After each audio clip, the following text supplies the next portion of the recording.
Okay, and we're live. Good evening, ladies and gentlemen. Welcome back to Sportscast today. This evening, episode 10, a milestone for us. I have a very special guest with us this evening.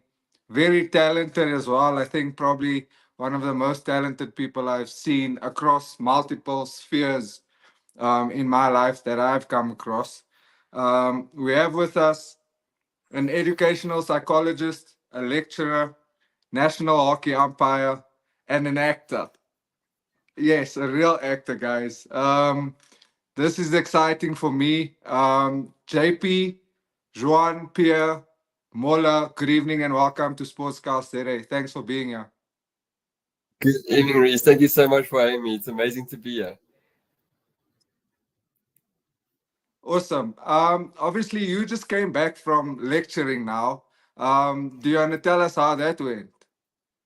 Oh, it was amazing. And I had a lot of fun. Learned so much from the students always. So yeah, I really love what I do. No, that's fantastic. I just want to read some of your credentials in terms of your acting and so on. So you've obviously you're a TV producer. You've been on Swart Water 2 in 2016. You've been on commercials as well, Mutual and Federal, Toyota Aygo, Steers, Married at First Sight. I think that's a series. The Chicken Licken one I found the best one when I watched it because if you know Chicken Licken ads, you know they're always entertaining. Outsurance, Samsung, Fidelity, Daily Sun, Psychologist, Umjolo podcast. Oh, so you've been on podcast before, obviously. And then also a judge at Parktown Boys. Do you want to tell us more about like how the culmination of all these talents came about? Sure. I think it's just a combination of passion, of things that I love to do, and then just yeah, I love to see people develop. So however I can help and see people develop is just amazing for me. So I think the psychology helps the characteristics of the characters that I need in the series, movies, commercials. I have two movies that I recorded this year that we filmed this year. So one will be out later this year and one next year. So I do think the psychology helps me to imagine the character a bit better, to understand the character better, and to put myself Yeah. in their shoes and how they will think and act and be and whatever. And then, yeah, with hockey, I see development. So if I can see how the players grow, I mean, a lot of the SA players that are at Olympics now are my friends because umpired them since they were little. I've been umpiring for 17 years now on a national level. So, yeah, that's always fun. And to see them grow and to see how they just get better and better with skills, with management, with their mindsets, and it's just amazing. And what they then after school, so then I umpire some of them at USA at Wits where they study, and then it's just nice to see how they grow in all spheres of their lives. And yeah, then the lecturing then came apart with the psychology and the development. So then I practiced at some schools, and now I can educate some future psychologists and teachers as well on some skills that I found out helped me a lot in class, and I can make it a lot real because of my experience and because of what I saw and dealt with in all the years that I've been practicing. So I think all of them just work nicely together for human development, and that's what motivates me to keep going, to see everybody develop, and they help me develop through me seeing them develop. No, that's wonderful. Thanks for sharing that with us. And this evening, I'm going to change things up a bit. Normally, we go straight into um, the person's background of who we're interviewing. But this evening, I want us to touch a lot on, in the beginning, on educational psychology and how it relates to sports psychology and why it's important for for students, humans over their entire lifespan. So I want to ask, in terms of psychological techniques, how could psychology help an athlete's performance under pressure?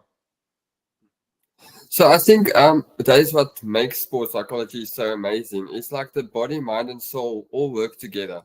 So a healthy mind, a healthy body, it's needed. And that's why I think also that coaches and psychologists can work so well together. So we can work on things, for example, like setting goals. Um, we can work on things like, for example, how to prepare for working under pressure, um, how to challenge your unhelpful thoughts, coping skills like how to use music or grounding, or like the inch by inch speeches. We can look at how to respect your body, to visualize. Remember when Penny did this for the high jump. Of his Kuta, how she visualized herself jumping over before she jumped. So I think there's a lot of techniques that we can then take from psychology and then apply it in sports. And I think then if we help that mind part to be healthy, the sport and the coaches help the body part with the diets and the coach and the nutrition people and everyone, the whole team, the family setting, and everyone being there and supporters, and with the social of the family and everybody supporting. And then together we look holistically at the athlete to help them to be the best them that they can be. No, that's awesome because I obviously always wanted to understand how can one balance, the demands of sport, the psychological aspects being obviously, your mental well-being. What Uh, does the impact, sorry, JP, what does the impact in sports participation contribute to a student's academics? okay.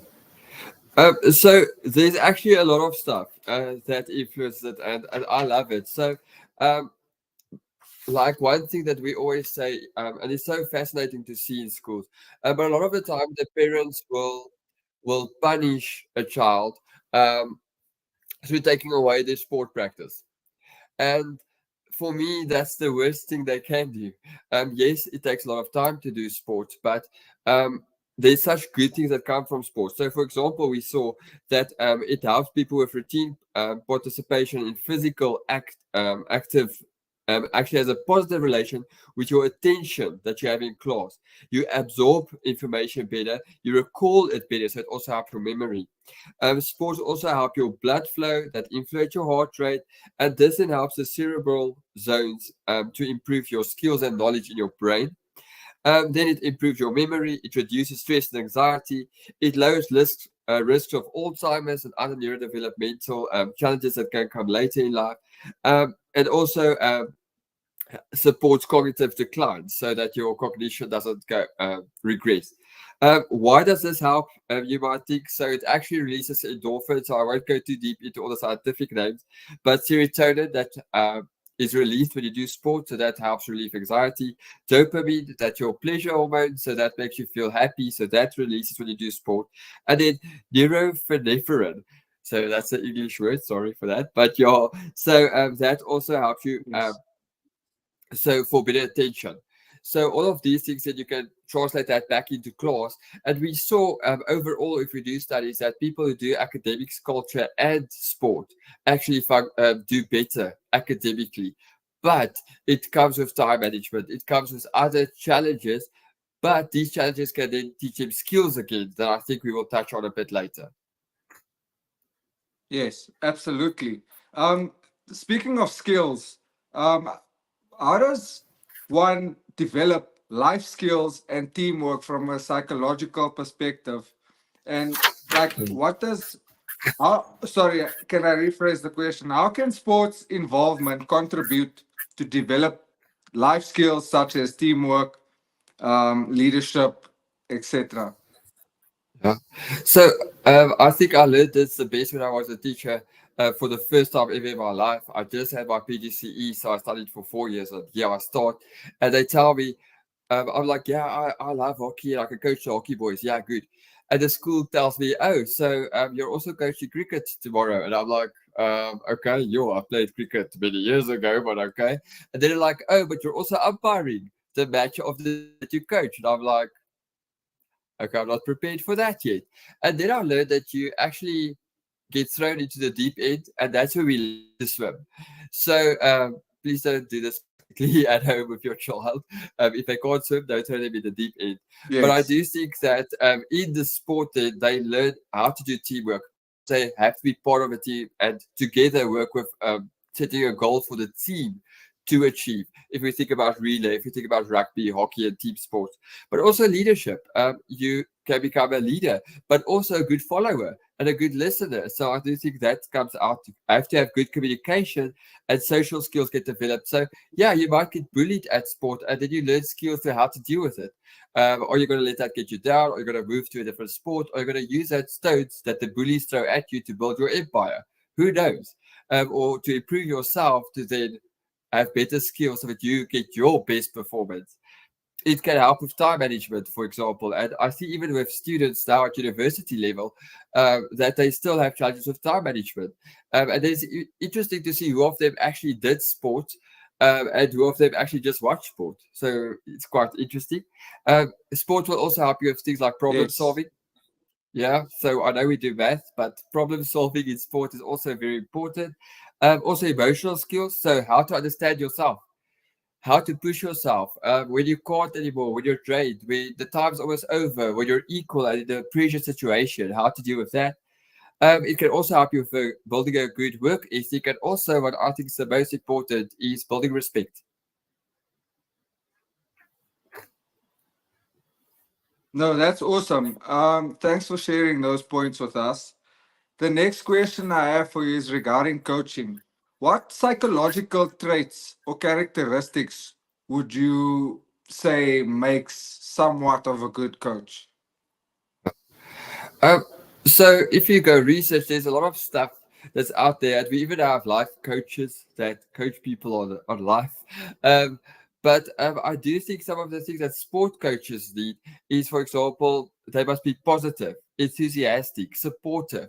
But when I say supportive, not only in the sport, but as the human as well, they must see if you have an off day that they must make you feel better that day as well, and not only focus on to push you for Yes. the match coming up or things like that. I think together goal orientated, so the coach can set goals, but you can then talk to them to say, but how's it realistic for me as an athlete? Trusting, I feel you have to trust your coach that they know better, they have experience, uh, they have learned about it, they know what they are doing and what they have in mind for you. Focused, I think they can teach you a lot how to focus, on what to focus. And then I hope your coach is very observant to see the person in the athlete, but also to reward when something good happens, to be respectful when they don't understand something or when there's a challenge, on how do they solve the conflict. If it's a respectful manner, I think that makes a good coach, because a lot of the time, and especially if you work with children athletes, they are looking up to their coach. That coach can be their hero. I see a lot of the Yes. SA players that tries to give back now, and those hockey players, they want to be that SAT. They're looking up to you. And I see there's such amazing personalities out there coaching. And if the kids see that, they resonate with that. And you can also see it on the field where the hockey players will sometimes be aggressive because the coach is aggressive. Or if the coach starts to Yeah. swear and become True. angry, the kids do it. So then Yes. we usually tell the coach, hey, go calm down or get away, because these kids can have it. They can still be focused. But because of the coach, the children can react. And again, the kids have to learn or not to react like the coach or to see that's not right. Maybe I should not. But at that age, and with their so their prefrontal cortex is not yet fully developed at that age. So then their reasoning might be inflicted, and they will then react like their role model because they think that's the right way because of what they see. Yes. No, absolutely. Thanks for that. I just want to send a shout out to our sponsor, Coop Active. I won't be presenting anything tonight because I'm trying to manage the latency. Coop Active is an activewear brand grown over 140 locations in less than a year. Home to SA's number one grip sock. We specialize in active wear with our skins base layers available in 14 colors for any team or individual. Proud sponsors of the DP World Lions, both men and women. Stockists include Cape Union Mart nationwide, as well as 90% of the country's paddle courts. Professional footballer Rowan van Vieren, along with business mogul Jason Cooper's, have teamed up to bring the best activewear to South Africa. And if you use the coupon Sportscast ZA10, you get a 10% discount on the website off your first purchase. Also, one more thing, a call to action. Please, guys, if you're watching, please help us grow our platform. Please click the subscribe button. Please click the like button, and also obviously share. Um, Back to you, JP. How can coaches and sports psychologists collaborate, as you mentioned earlier? So that mapping or the triangle. What are some examples that you could give us to enhance an athlete's development? There's actually such a nice positive sport coach circle now that came out about in 2018 from the psychologist also on how they say how to reflect with your coach and go through all the steps. So that's really something that if I were you and I was a coach, I would really go look at that. But like positive sport Yes. coaching is important to like mentally prepare and as you say the holistic approach. So look from the physical side, the biological side, but also the psychological side and the social side. So we call it the biopsychosocial. And then with that, then also look at working towards a common goal. With positive sport, coaching wheel, as I mentioned, but to look at the individual's growth in and then also in the best interest of your athlete. For example, looking at their self-image if you break them down, what does it do to them? How should you motivate your athletes the best? So I think that's very important because some of us will have more intrinsic motivation where I motivate myself in listening to music by for example, before a match, will pump myself up with a certain song, like that song gets me going. Or Yeah. maybe I need to have a more focused song or something like that for me.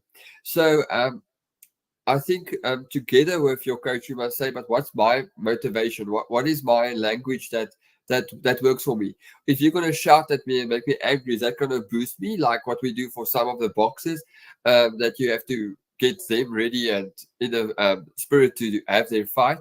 Or should we then rather have a calmer approach and do a talking narrative approach? So what works the best for the client? And I do think that's the thing for psychology that's very important for me. So what we do is we do a client-centered approach. So we come with what the person come with. So we will ask what works for you. How do you want it? Why do you say that works better than this? Do you think we can try this out? So I do think it comes more with what does a client bring because they know themselves the best. You don't. You haven't lived their experiences. You're not them. So to go with what they bring to the table, I think is very, very important when you work with any person because they are people. No, absolutely. And lastly, in terms of being a scholar, as an example, what are the psychological effects in terms of specialization when it comes to choosing one sport versus multiple sports? So interestingly enough, there's a lot of research on this, and a lot of the research then come to a conclusion to say, but it must be a well-rounded sport person, meaning they say for long-term athlete development, it's better to do more than one sport. They say there are challenges with body and physical attributes, however, also with frustration, where the person has to only focus on one sport the whole time and one skill the whole time. Where from the other sports, you can actually also gain some skills, build more social structures, have fun, because that's the biggest thing for me with sport. It's supposed to be fun. It's not supposed to be so competitive, especially at such a young age, that it is draining and killing you mentally, that it's damaging to you and not building you up, not lifting you up and being like, oh, I want to go do this today. And I feel that's where sometimes sometimes I feel coaches, but sometimes also the athletes, and sometimes also the parents, then make the athletes then lead to burnout and other challenges because of all that performance pressure, and then the performance anxiety then sometimes bring the athletes down. Where I just think it could have been done in a different way. So talk to the person. Hey, athlete, what do you want to do? How do you want to do it? Do you want to explore something else? I mean, our rugby team at one of their training camps, they did ballet, and a lot of them enjoyed it a lot. We also know that, for example, AB de Villiers, who played hockey and was very good at it, he played provincial, and I mean, it doesn't mean that you have to only specialize in one sport and then become the best of that. As we can see, there's a lot of negative influence of that as well. But with that being said, if you don't like other sports and if that's not your personality to go out of that routine, then don't. Yes, there can come injury in other sports, for example, rugby versus uh, tennis, for example. But Yeah. what do you do? What do you love? And then where can you get your other experiences? You can go to temper bowling. You can go to bowls. That's also a sport. But then you meet other people, and I think that's very important for the social development. To not only stay with your group, but to go and outside of that, because that can also be your calming, your coping, to get other support systems, other friends that have another interest with you and not this specific sport. So I do think there's a lot of good things that come from a rounded sports person. No, that's fantastic. I think, like you mentioned burnout earlier, and I reflect back to when you and I had sessions, and I had, an intense, crazy schedule, and I was just trying to get through things. And I must say, personally, psychologists are absolutely necessary in terms of just helping you manage like your day to day, or if you're going through something, or if you need to work on something. You guys do an amazing job, and I always text you and say, hey, I'm going through X, Y, and Z. How can you know what kind of support or advice can you give me? So I'm very grateful for that. Oh, thank you so much for reflecting. And And I do think that you have the superpowers in you. You must just realize it. So yeah, and I'm so glad you mentioned this because a lot of people see psychologists as people who only work with people that should be in a mental institute or something like that. And that's not the case at all. We do a lot yes. of different support in a lot of different ways, in a lot of different spheres. And not at all. We don't diagnose all of our clients, not at all. Um, so I do think there's a lot that people sometimes stigmatize around psychologists, and it's not true. So yeah, so thank you for bringing that up. I'm so glad that you've found it helpful, and yeah, people must definitely come for just how to manage everyday life. I do think that we can support in many Yeah, ways, exactly. um, and make them the best people they want to be because it's their lives. So I do think that, I mean, to see the development and how people grow, it's really nice. No, that's fantastic. I just want to read something from the Educational Psychology Association of South Africa just to outline what an educational psychologist does. So, in South Africa, educational psychologists are trained in assessments, diagnosis, psychotherapy, counseling, and facilitating support and interventions. These interventions pertain to emotional, social, developmental, behavioral, learning, and academic functioning of children, adolescents, and individuals across the lifespan. Furthermore, educational psychologists are trained to work with individuals and role players within any learning environment in context, holistically, and systemically to optimize individual, group, and systematic functioning. Educational psychologist also enhances the vocational development of children, young people, and adults across the lifespan. They promote mental health and general well-being of individuals, groups, families, communities, and organizations. So just to make that clear. Very nice Okay, now definition. JP, I want Really us nice. Thank you, thank you. I found it on the IPASA website. JP, now over to your, your personal life. Knowing what I know about you, always, and that's also why I started this podcast, because I've met some incredible people in my life. I've lived my life a certain way. I had a certain upbringing, and I always am fascinated to find out what the others were like. So, where did you grow up, and how did your environment and your community shape you to the person you are today? Sure. Great question. So what happened, Reese, was so I was in a very Afrikaans primary school, and then went to the next door high school, and I was also very Afrikaans at the time. And then the high school changed into double medium, so it started to be English. We had some English classes, and currently they are a full English high school. So that exposed me to a lot of Oh wow. diversity. Yeah, a lot of people of different race, different language, different culture, and I think that was a blessing in disguise. I think I've learned so much from other people, and why they think a certain way, why they do things a certain way. So, like, I think that's what triggered where I am today. And then, yeah, I was a very Afrikaans household. I have great supportive parents, a great supportive family, sister with two kids who I love dearly. Um, so I really have a very supportive family. And then from there, that then happened is that in the high school, and because I'm really skinny, I don't have any like medical reasons for why I'm skinny. It's just genetics.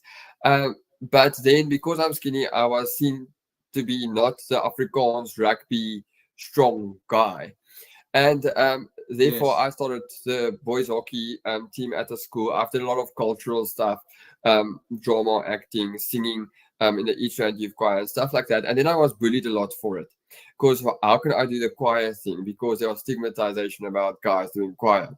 And I have a Yeah. beautiful fiance, so I mean, I'm not gay. I have nothing against people who are, and who are very happy for them if they are, and if they're happy in their lives. But I am not, and I was called all the derogatory terms for not being that Afrikaans male dominant rugby player in that school setting. And then, yeah, I took the stones that were thrown my way to build my empire. And that's why I started with acting. So when I was grade 10, I did my first commercial. And because the school also didn't choose me for a play, things like that. So then I did drama as an extra subject because our school didn't have it. And then I got a commercial, and from there just built and built. So till date, I have about 16 commercials on. So with all of that, it motivated me and didn't get me down. So I don't want to brag tonight and say I'm great and awesome and whatever, but I think through all the challenges, it made me who I am today. So I have no regrets. I'm not angry at anybody from the past or for what they did or how they did things. Um, but yeah, for example, then through that time, then I had to decide what to go study. I started then with biological sciences at UP at Pretoria, and then it was a Mamelodi campus, so that was a logistical challenge and so then after a long deliberation and a lot of lectures and things there, I then said no, I don't want. So I actually want to become a pediatrician. And I was like, no, how can I help kids the other way? I want to see development, but how? And then, yeah, my journey started. So I was accepted the year thereafter in Poch. So, again, going back to the Afrikaans area, supported by parents. And then, yeah, after Yes. my degree and my PGCE, I started to teach because I needed to fund the rest of my studies. I needed to start working. So yeah, then I became a teacher, and through that I did my honors for a year. After that, I had to go back for 2 more theory years in masters and then 1 year internship. So it was a long journey to here, but parents were supportive. I had to learn skills to gain finances on the way. So the acting helped a lot with finances. The hockey umpiring helped a lot with finances, and now I actually use it in career guidance. So when I do career guidance, I say also, what's your plan B? So if you have a plan A that's like in the entertainment industry or sport industry. What's your plan B? So what if something happens? Let's say, for example, you get injured, um, or if uh, you don't get your big break or whatever. What then? How are you going to survive? It is South Africa. We must be realistic with unemployment rates, and so then I also had to sustain myself.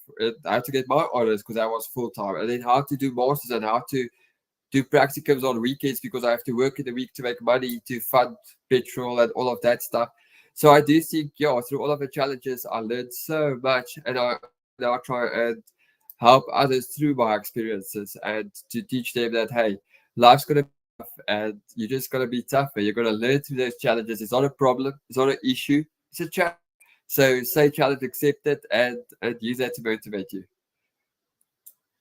No, I think that is absolutely fantastic. If I like, I think that's the definition of what this podcast is, and that's exactly why I'm so intrigued by people's stories, because one would never have said that's your journey. You just look at it now and say, okay, JP's done 16 commercials. Is there's two movies coming out in the near future. You look at all the glitz and the glam, and you're like, okay, no, this guy is fairly successful, whatever the case may be. But there's a journey before that to get there. So that's what's important, and thanks for sharing that with us. It's a pleasure. I think you have to be real because life's real. So keep it real. No, that's awesome. What are some of your most memorable moments in each of your careers? I've listed four. You can tell us if there's seven more. But I've listed, let's say a top five in each of your careers that you've done. If you had to list one of each, what would they be? Sure. I think with hockey, when I got to umpire the men indoor side, it was with DJ that you also interviewed, um, and it was an Yes. incredible experience. And yeah, it opened a lot of doors for me as well. But yeah, it was incredible experience to just be on that level and be exposed to it and have all the it was just I learned so much with just that experience and of myself as well, and how to handle pressure and all of those things that we are Yes. discussing tonight with the athletes. Like that was just it helped me so much in my life as well. I think with psychology, um, this might sound very cliche now, but to when you see people develop even in the slightest. So I've helped a lot of people through overcoming suicidal thoughts. I've helped a lot of people through substance abuse, eating disorders, uh, rapes, and. But to see some small development in each one, a bit of positivity, a bit of motivation, one day of keeping going, and then putting the next foot in front of the next.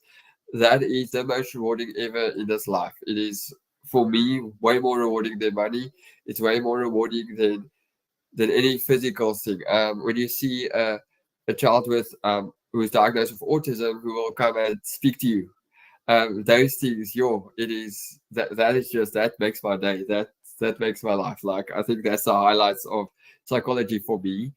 Um, then in acting, sure, so many highs. But I do think being with some legends last year, a movie came out at Sterkinikorn Metro called Handsteek die Rubicon Oor. So we recreated a book that was published. So I had the opportunity to meet really legends in acting. I was on set with huge names, Yes. and just to be there, just to be like, how could I just see them in person? Like that was amazing and incredible. Um, and through teaching, I think when you get a child who really struggles to read and write, to make something of their lives, to become successful in the way that they want to be successful, that is very rewarding for me.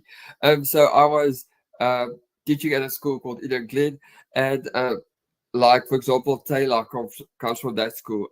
Taylor that's singing now overseas and open for Chris Brown and everything. So I taught there Yes, just a yes. year before she came in. So I know her sister very well and the mother very well.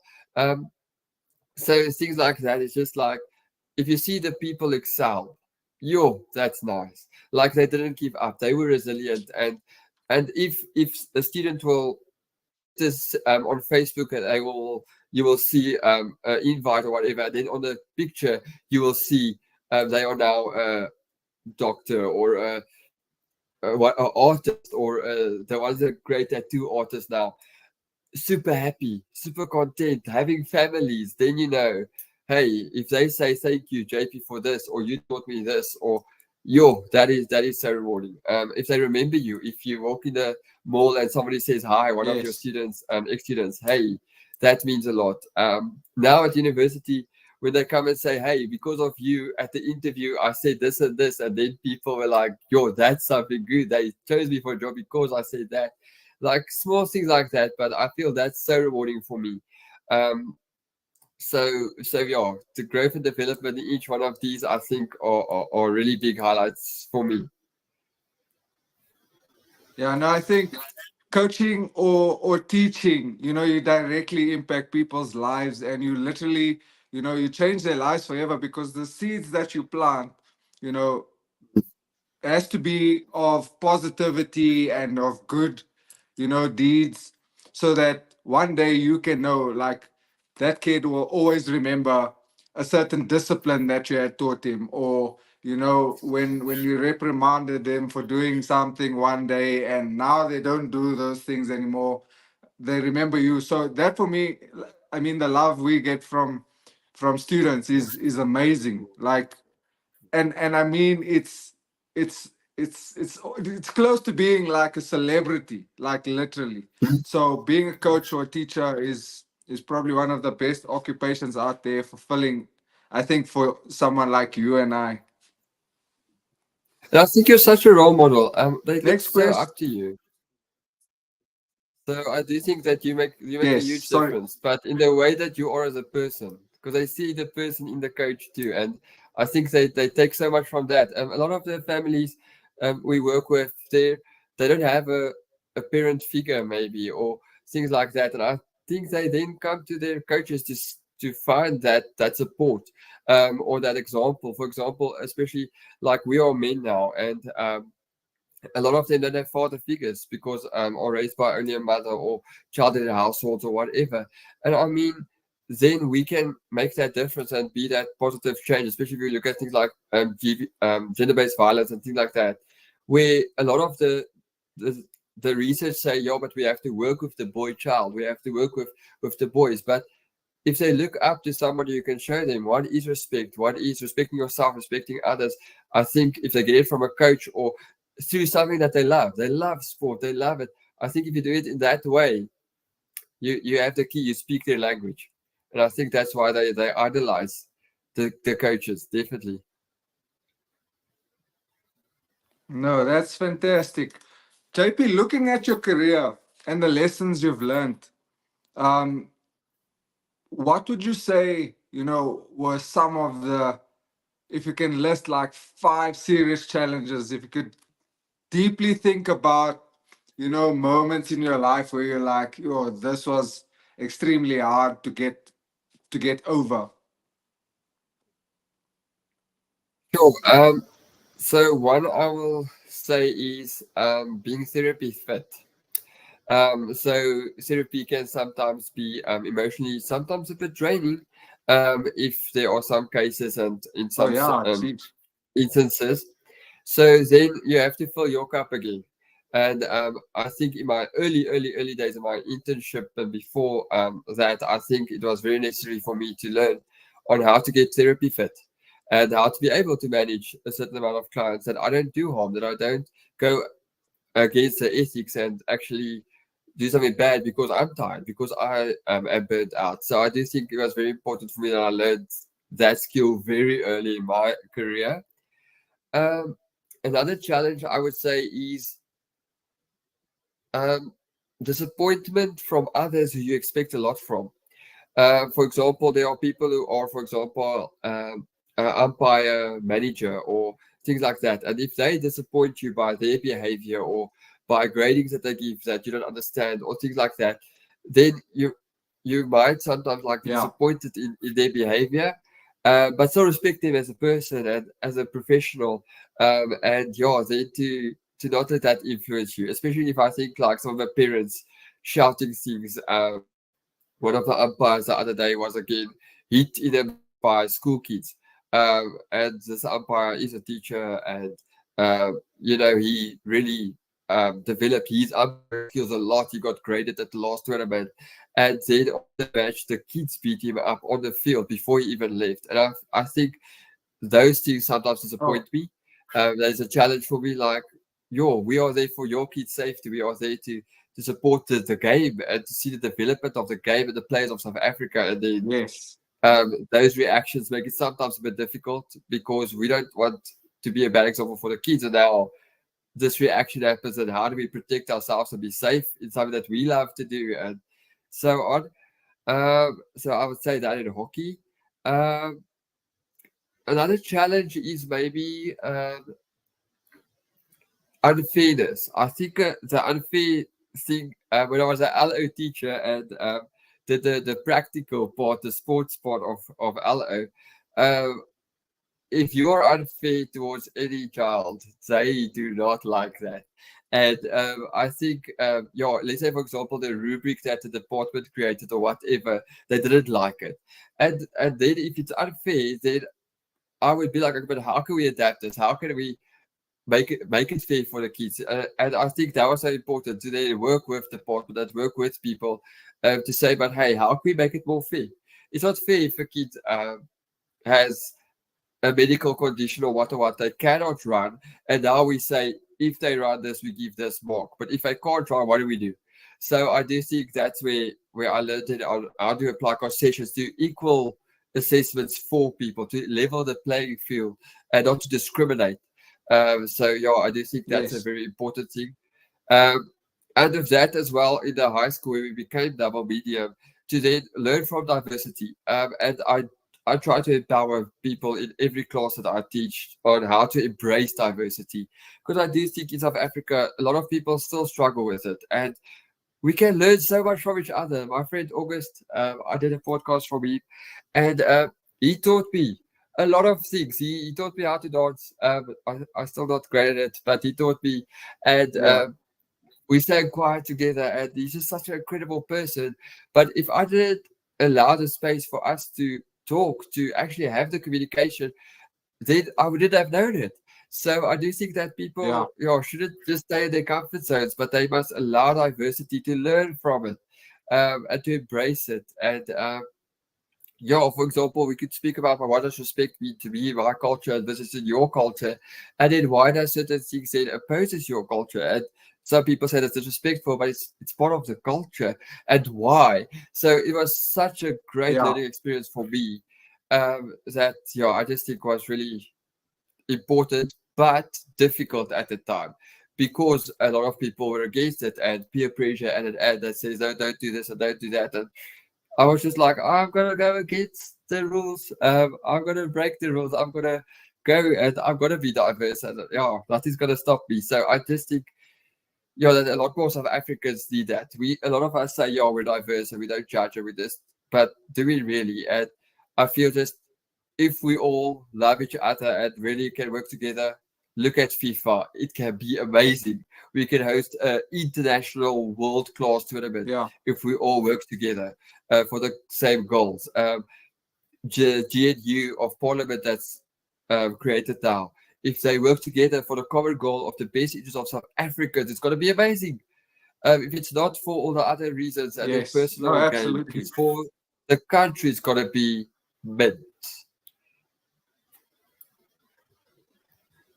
Yeah, no, I want to touch on one of the points that you made. It was about being therapy fit in your case, and I think in my case, being coaching fit.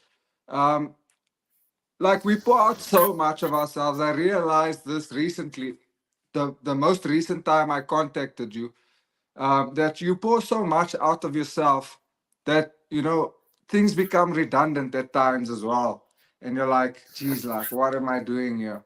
um Thanks for sharing that. And like, what do you normally do in a situation like that? Like you said, you would step away, which I also tend to do. Maybe I learned that from you. Is in terms of like, I remember that day distinctly, and I was like, nah, I'm gonna go home today. And I, came home, recovered, figured out what was happening, and and then I realized, oh, okay, that's what it is. Um, what advice do you have for someone that pours a lot out of themselves, like in terms of coaching or therapy? I think you touch on such an important thing. So sometimes we need to just step out, just step back, and reflect on what's happening. Why are we feeling this way?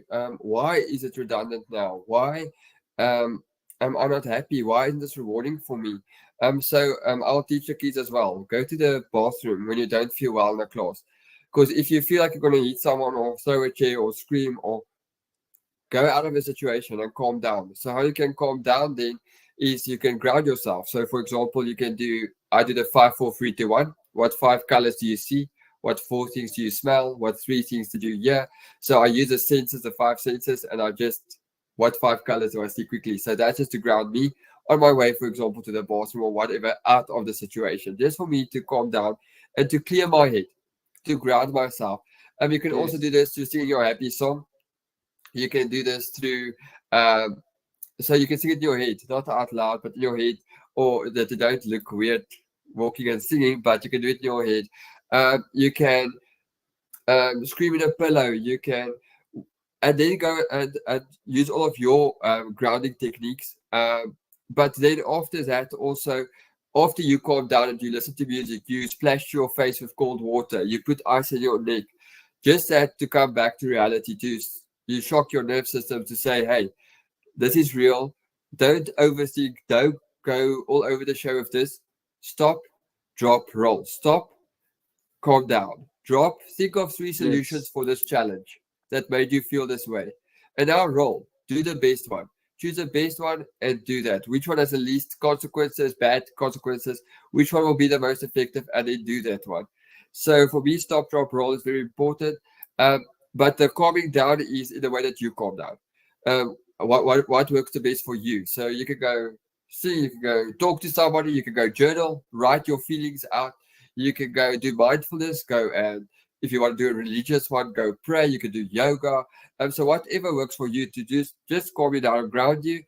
Put your bare feet on grass, for example, just to get you back to nature, to calm you down, and then after calm down, think of the 3 strategies, and then do the best one. I think as an athlete or a coach, I would also say practice makes perfect. So put yourself in the pressure zone. Practice under pressure to work on how I experience pressure, how to do it. Set a goal. So put a certain time there if you're a runner, for example, a track race runner. Now make it half a second faster, then half a second faster, or whatever the case may be. But practice under pressure to be able to perform under pressure. Then also challenge your helpful thoughts. So mindfulness. So when this happened, I feel this way. How do I react?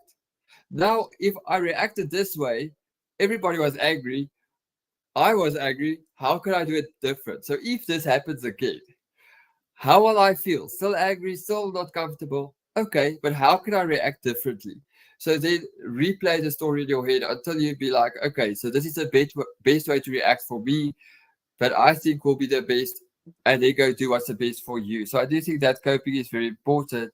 Um, because yes, unfortunately, a lot of the athletes experience things like substance abuse, and that they use it for coping. A lot of the athletes do have eating disorders, get injuries, stress and depression, sleep disorders, overtraining, burnout. So all of these things, I think, stem from if you have the performance anxiety and over practice, if you don't step out of the situation, reflect. I am not really, my body doesn't feel well. So what can I do to change that? Because the mind works with the body. So listen to your body. I think that's important. So that it doesn't go and lead to all of this harming and harmful coping mechanisms. So No, go that's talk to a fantastic. buddy, go gym. Yeah.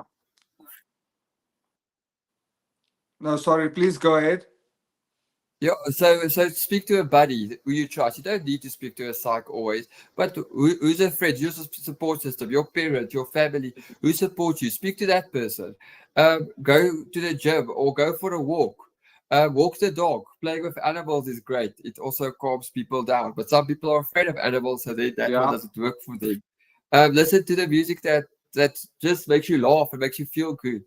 So all of these tips and tricks you can use, and it's quick and easy, um, and it doesn't cost money. That's the amazing thing about it. So use your Yes. support structures that are there for you. I think these things are there, but we don't always realize it. JP, how do you balance the pursuit of success while maintaining a level of happiness and fulfillment? Um, so I think a lot of self care time is very important. So as I said, you must fill your cup again. So pursue, for example, other sports outside, expand your social circle, sleep, nutrition plans. So if you look at all of these things, that can also help you with managing your time and having a balanced lifestyle. And I think that's important, what some of us sometimes miss out on. We will focus too much on one aspect of the holistic self, and then the other parts go under it.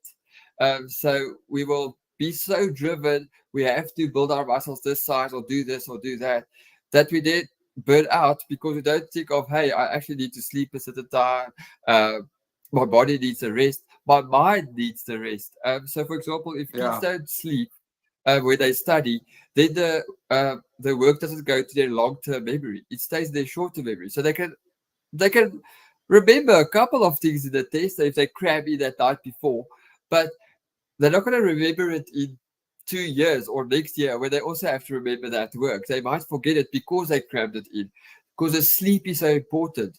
And then if you don't rest enough, it doesn't go to the long term. And then if you do it too short before sleep, your brain don't go into sleep mode to REM. And then you feel like, I'm so tired, but I did sleep. So I do think that having a looking at your social, looking at your biological health, looking at your mental health, all of these things, I do think attributes to work together towards a healthy lifestyle. And I guess that's exactly where I was trying to get, because I think that's something I'm trying to balance in terms of, sleep. There's a few, I still have a list of habits that I, try and tick every day. But one of them seems like I can't get over it, is like sleeping early. That's something I'm struggling with at the moment. Yeah, and I do think, especially after like a big performance, like the Yeah. lights are there. Like if you think at the Astros there at radio, the lights are sharp. It's in your face. The action is high, and your heart rate's there. I know, like after we shot the scene, I did some action stunts in the last movie, and then that you can't sleep, and you know you have work tomorrow and stuff, but your brain is still going. You're still in Exactly. action mode. And pumped up. And that's the thing. I do think that you need a routine and a ritual to calm you down. To go lay in the bath, you can use Epsom salt or jasmine cream or lavender or things like this to help you for physical. Also, speak to your doctor if you maybe think you need any pharmacological interventions. But I do think then also you can then look at like the calming down process. So just like we warm up, how do we cool down then Yeah. again? And that's exactly Yeah. we warmed up now. Then we experienced this in the game. But how do we cool down now? So physically cool down, but also then mentally go and cool down. Reflect on your day, journal a bit, write about it. Listen to that song that calms you down. Listen to white noise or brown noise, whatever works for you. It works great for some of our clients to get to rest. Um, if you overthink, write it down for tomorrow. If you don't like writing, I don't. Voice note. So record the things that bothers you, whatever. Tomorrow you can go back and work at it. But tomorrow is another day. And you have to live another day to be able to do that thing. So you have to get your rest in. So then also have a good routine, time management, when you go to bed, when you sleep, when you bath, and screen time. We must limit our screen time before we go to bed. So there's blue blue light that comes through that actually keeps our brains active from the screen Yes. time. So I do think we must try to limit the screen time, especially like half an hour before bed. Yes. No, uh, that's gonna be very hard now, especially if like me going into this social media thing. That's number one. Um, so it's extremely hard at the moment, but I'll work on a balance. And then there's something you mentioned in terms of big performances. So could I then argue you might have big performances almost every day if you're not sleeping well? Sure. That's a challenging question. So the thing for me is, if you sleep well, you can perform better because then you rest that your body is ready to perform again, so you can perform better. So physically, for the body, for the brain, you can perform better. So if you are tired, you can see that your cognitive functioning goes down. Your your body is slower. So think of, for example, somebody who drinks a lot. Then how do you slow down because of that? So that literally makes your cognitive functioning slow down. So you step slower. And for an athlete, that couple of seconds that you step slower on the brake of a car, that couple of seconds for them to be delayed to jump out of the blocks or things like that can have a big impact on them. So yeah, so I do think things like that. Um, so I do think that rest is important, and as you say, if you have that routine, it's very good. But if you have high performances every day and something exciting every day, you're going to normalize that. So let's say, for example, you get a raise. If you get more money at work, that happiness from that raise lasts about, psychology says, about 3 months. Okay, and thereafter you want another raise because then the happiness levels out again, it normalizes again. And that's the thing that I think needs to. So performance, that pressure can motivate you, but also you must manage it that you're not so used to it that it becomes redundant. That motivation does nothing for you. It must make you do Yeah. better. Like, for example, spectators can improve your performance, but if there's always spectators, then sometimes it must come from you as well. So I do Yeah. think that it all works together. And if you sleep, yes, you can perform better, but then also set a new goal for yourself every time. I like that the Olympics now say your personal best. And that's the thing I think athletes must do for themselves. Personal best, yeah, in the sport, but also mentally, but also academically. And as you made that, I think is amazing in your list. Write it down that you physically see what goals I have, what things I have to do, how can I get there. The smart goals, what is specific, must be measurable, attainable, time bound, realistic, things like that. And I think if you do that, you are setting yourself up for success. No, that's fantastic. JP, you've achieved so much in your life, and I want to know what's next. What more do you want to do? Yo, thank you so much for that, Reese. I really appreciate the compliment. Yo, so I do think in all of these spheres that I'm busy in, there's always more. There's always more. Yes. I never want to stop develop because I learn from it and I love learning. So I do think, I want to apply to study a bit more again. I want to so I currently are a full-time educator at SACAP. So I got a new role there. That's a more um, admin-driven career as well, and it includes a lot of lecturing as well. So I really enjoy it so much. There's so many challenges that's gonna push me again to develop again. So I'm so excited about that in my career. But yeah, I think if there's more acting things that I can work in between, amazing. I love it. It's great to do that. But as I said, with all of that, I have a balance because then it Yes. can make me a better me. So through learning through all of that, through going the next step in all of these spheres, but by that, still looking at the self, still managing time. I think it's so important. And I do think that's the thing that your coaches teach the students so well, how to manage their time from school, because it's so important for after school that they can be the best in that they can be. And I do think I have ADHD as a diagnosis. It's not formally done, but I do think I'm using it as my superpower. It's my energy to Yeah. put it in many things to then help me to do better. So I do think that people must use their superpowers because they are superhumans and they must just realize it. No, that's fantastic advice. What do you have any memorable quotes for us to live by? Yo. I would say be the best you that you can be. It goes back to the personal performance. It goes back to the client centered, to the authentic person themselves. I think that for me is something that I live by.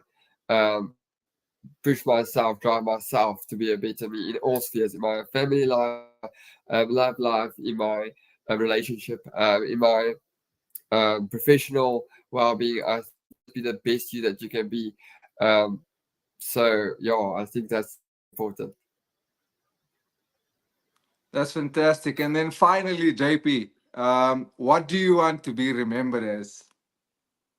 Yo, um, I want to be remembered as somebody who made a difference in other people's lives, um, to help them develop, but they don't know that they make me develop through seeing them develop. So I do think that for me is very, very important that other people know, hey, that guy helped me somewhere in some way, and that they just appreciate that. I think that's for me is very important. No, that's fantastic. Personally, I can testify and say you have made an impact in my life, and I'm forever grateful for that. And I'm glad that I can text you and ask for advice, and in turn you enjoy giving me that advice to help me become a better person. So thank you so much for this evening. I hope you have a wonderful week. Get some rest, as we say. And yeah, thanks for joining us. Awesome. Thank you so much for this opportunity. I really appreciate it so much. It's an honor to be to have been invited and to see your growth. Hey, you're going places, but nice to see you again. Thank you. Thank you so much. Good to see you. Salute, JP. You. Cheers, Reese.